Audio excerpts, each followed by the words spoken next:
ಶ್ರೀ ಗುರುಭ್ಯೋ ನಮಃ ಶ್ರೀಮಾತ್ರೆ ನಮಃ ವೆಲ್ಕಮ್ ಟು ವೇದಜನನಿ ನಾರಾಯಣೀಯಂ ದಶಕಂ 56 ದ ವರ್ಣನ ಆಫ್ ಕಾಳಿಯ ನರ್ದನಂ ಅಂಡ್ ಶರಣಾಗತಿ ಆಫ್ ಕಾಳಿಯ ವೃತ್ತಂ ಧೃತ ವಿಳಂಬಿತಂ. First, let's know the meanings of all the shlokas. English meanings followed by Tamil meanings. Hey Krishna, Guruvayurappa, while you were beautifully dancing on the heads of Kaliyan, your earrings, Kundalam, were shaking according to your rhythms. The Devas played the drums and the Apsaras were dancing. Krishna, you were jumping and dancing on the raised heads of Kaliyan, and because of your trampling, blood from Kaliyan head made the river in red color. You clapped your hands and danced beautifully with your lotus feet. Because of your trampling on the heads of Kaliyan and the river blood in color, all his wives came out of water and surrendered in your feet, Krishna. As Kaliyan's wives had heard about you a lot, your Leela, your greatness, they were very much mentally worshipping you, and they started praising you without hesitations. Hey Achyuta, your tender soft heart was overflowing with compassion on seeing the devotion of Kaliyan wives. So you let Kaliyan live, and he surrendered on your feet. Hey Krishna, you asked him to go to the Ramanaka island, which was situated in the center of the ocean. There, Garuda would not do any harm to him. He respectfully obeyed your words and left to Ramanaka island with other snakes. Kaliyan's wives gifted you precious gems, necklace, and silk garments. You wore them by yourself, and by evening, your friends who were waiting on the banks of the river saw you, and with joyful tears they accompanied you home. By the time it was so dark in the night, and everyone slept on the banks of the river, suddenly there was a forest fire which was spreading near them. All of them woke up and started shouting, "Save us, save us." You immediately drank the fire to save them, Krishna. What is so surprising in this is, because of your mouth, indeed, it is fire itself. The Gopas were very happy and praised you. Hey Krishna, Guruvayurappa, please save me too from my ailments. Hey Krishna, Guruvayurappa, இவ்வாறு தாங்கள் காளியனின் தலைக்கு மேல் வெகு நேரம் நர்த்தனம் செய்தீர்கள். அப்பொழுது தங்களது குண்டலங்கள் மிக அழகாக அசைந்து அசைந்து ஆடின. விண்ணிலே தேவர்கள் மத்தளங்களை வாசிக்க தேவகன்னிகைகள் இனிமையாக பாடினர். எல்லோருடைய பாவங்களையும் போக்கும் ஹரியே, காளியனுடைய எந்த தலை தங்களை வணங்குகின்றனவோ அவற்றை விட்டு வணங்காது மேலே உயர்த்திய தலைகளில் தங்களுடைய திருவடிகளால் மிதித்து கையிலே அழகாக தாளம் போட்டுக்கொண்டு வெகு நேரம் எல்லோருடைய மனம் கவர்வது போல் விளையாடினீர்கள். ஏ கிருஷ்ணா, தங்களால் மிதிக்கப்பட்ட காளியனுடைய தலைகள் தொங்கி போயின. தலைகளிலிருந்து பெருகிய இரத்த ஆற்று அந்த ஆற்றை நீரை சிவப்பாக்கியது. காளியன் மிக சோர்வடைந்த போது அவனது மனைவிகள் தங்கள் திருவடிகளில் சரணமடைந்தனர். குருவாயூரப்பா, வெகு காலம் முன்பே தங்களது பெருமைகளை கேட்டுணர்ந்து பக்தி உள்ளம் கொண்ட அவன் மனைவிகள் தடையின்றி தங்களை துதித்தனர். அச்சுதா, காளியனுடைய மனைவிகள் உளமார்ந்த பக்தியை கண்டு கருணை பொங்கிய தாங்கள் அவனுக்கு உயிர் பிச்சை அளித்தீர்கள். அவனும் தங்களிடம் தன்னையே அர்ப்பணம் செய்து சரணமடைந்து வணங்கினான். அப்போது தாங்கள் காளியனிடம், கடல் நடுவில் இருக்கும் ரமணக்கம் என்ற தீவிற்கு சென்றுவிடு, கருடன் உனக்கு தீங்கு செய்ய மாட்டான் என்று கூற, அதை மிகுந்த ஸ்ரத்தையுடன் ஏற்றுக்கொண்ட காளியன் மற்ற பாம்புகளுடன் ரமணக்கம் சென்றான். அதன் பிறகு நாகபத்தினிகளால் சமர்ப்பிக்கப்பட்ட பல ரத்தினங்களாலும் ஜொலிக்கும் மாலைகளாலும் பட்டாடைகளாலும் அலங்கரித்து கொண்ட தாங்கள் கரையில் ஆனந்த கண்ணீர் வடித்துக் கொண்டிருக்கும் தங்களது உற்றார் உறவினர்களை வந்தடைந்தீர்கள். அன்று இரவு இருள் மிகுதியினால் கோகுலம் சென்று அடைய முடியாத தாங்களும் கோப்பர்களும் அங்கேயே யமுனையின் கரையிலேயே தூங்கினீர்கள். அப்போது 4 புறமும் காட்டு தீ சூழ்ந்து கொண்டது. விழித்து கொண்ட கோப்பர்கள், கிருஷ்ணா, கண்ணா, எங்களை காப்பாற்று காப்பாற்று என்று கூக்குரலிட்ட நீயும் தீயை விரைவாக விரைந்து பருகினாய். ஏ கிருஷ்ணா, என்ன வியப்பு! அந்த அக்னியே தீயே உன் திருமுகம் தானே. அப்படிப்பட்ட தங்கள் வாயிலிருந்து தானே உண்டானது அந்த தீ. அதையே விழுங்கிவிட்டாய். இப்படிப்பட்ட கிருஷ்ணா, என்னையும் எனது பாவங்களுடன் நோயையும் போக்கி அருள வேண்டுகிறேன். Let's chant the Dashakam slowly, each shloka 2 times. And then let's chant the Dashakam fully in the medium speed. Ruchirakamпита kundala mandala suchiramishana nartita pannage amarataadita dundubhisundaram viyati gayati daivata yauvate रुचिरकम्पित कुण्डल मण्डल सुचिरमीशन नर्तित पन्नगे अमरताडित दुन्दुभि सुन्दरम् वियति गायति दैवत यौवते नमति यद्यदमुष्य शिरोहरे परिविहाय तदुन्नतम् उन्नतम् परिमथन् पदपङ्करुहाचिरम् व्यहरता करताल मनोहरम्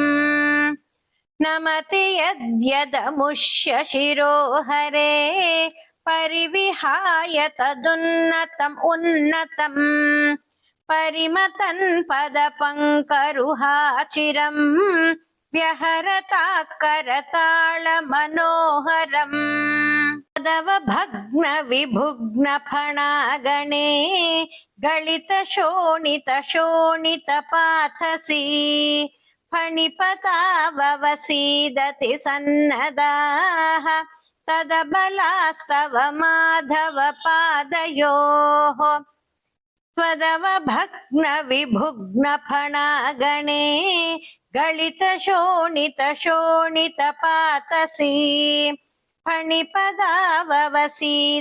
सन्नताः तदबलास्तव माधव पादयोः अयि पुरैव चिराय परिश्रुतत्वदनुभाव विलीन हृदोहिताः मुनिभिरप्यनवाप्य पदैस्तवैः नुनुवुरीश भवन्तम् अयन्त्रितम् अयि पुरैव चिराय परिश्रुतत्वदनुभाव विलीन हृदोहिताः मुनिभिरप्यनवाप्य पदैस्तवैः नुनुवुरीश भवन्तम् अयन्त्रितम् फणिवधूगणभक्तिविलोकन प्रविकसत्करुणाकुलचेतसा फणिपतिर्भवदाच्युत जीवितः त्वयि समर्पितमूर्तिरवानमत् फणिवधूगणभक्तिविलोकन प्रविकसत्करुणाकुलचेतसा फणिपतिर्भवताच्युत जीवितः त्वयि समर्पितमूर्तिरवानमत् रमणकं व्रजवारिधिमध्यगम् फणिरिपूर्ण करोति विरोधिताम् इति भवद्वचनान्यतिमानयन् फणिपतिर्निरगात् उरगैः समम् रमणकं व्रजवारिधिमध्यगम् फणिरिपुर्न करोति विरोधिताम् इति भवद्वचनान्यतिमानयन्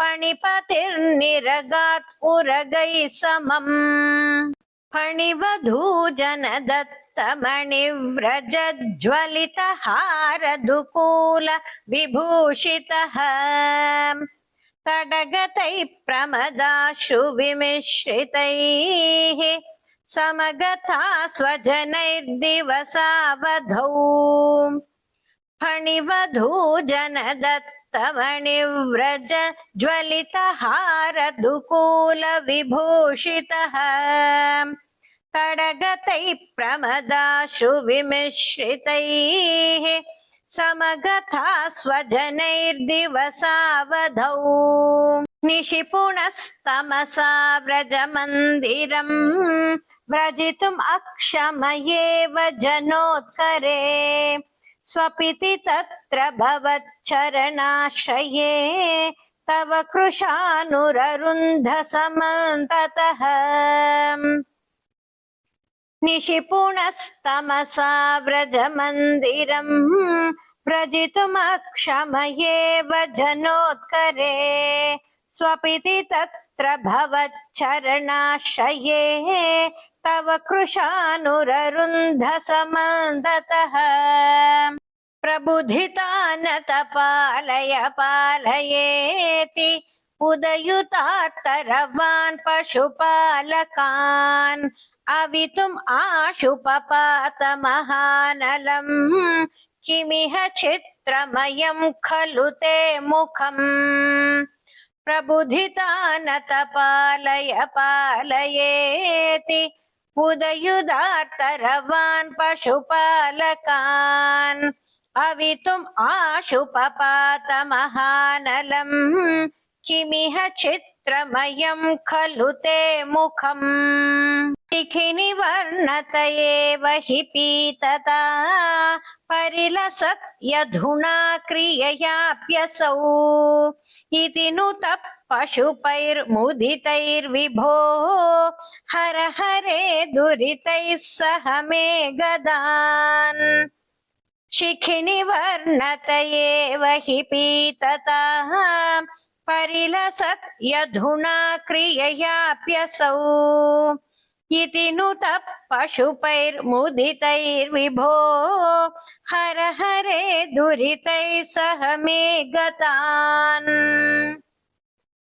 सर्वत्र गोविंद नाम संकीर्तनं गोविंद गोविंद श्री हरये नमः श्री हरये नमः श्री हरये नमः. Let's chant the dashaka in the medium speed. रुचिरकम्पितकुण्डलमण्डलः सुचिरमीशननर्तितपन्नगे अमरताडितदुन्दुभिसुन्दरं वियति गायति दैवतयौवते नमति यद्यदमुष्य शिरो हरे परिविहाय तदुन्नतम् उन्नतम् परिमथन् पदपङ्करुहाचिरं व्यहरता करतालमनोहरम् त्वदवभग्नविभुग्नफणागणे गलितशोणितशोणितपातसी फणिपदाववसीदति सन्नतात् तदबलास्तव माधव पादयोः अयि पुरैव चिराय परिश्रुतत्वदनुभाव विलीन हृदोहिताः मुनिभिरप्यनवाप्य पदैस्तवैनुनुवुरीश भवन्तम् अयन्त्रितम् फणिवधूकणभक्तिविलोकन प्रविकसत् करुणाकुलचेतसाम् फणिपति भवताच्युत जीवितस्त्वयि समर्पितमूर्तिरवानमत् रमणकं व्रजवारिधिमध्यगम् फणिरिपुर्न करोति विरोधिताम् इति भवत् वचनान्यतिमानयन् फणिपतिर्निरगात् उरगैः समम्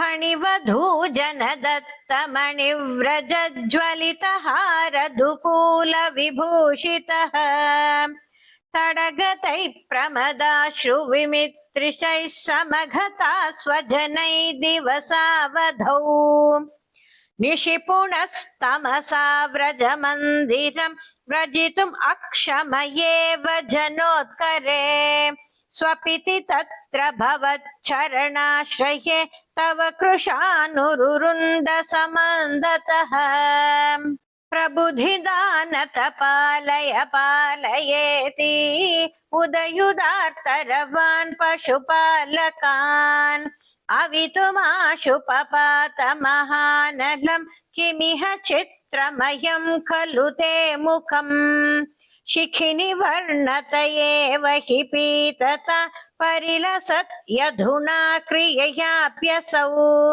इति नुतः पशुपैर्मुदितैर्विभो हर हरे दुरितैः सह मे गतान् सर्वत्र गोविंद नाम संकीर्तनं गोविंद गोविंद श्री हरये नमः श्री हरये नमः श्री हरये नमः. I request you to subscribe to Veda Janani and hit a like and share with your family and friends.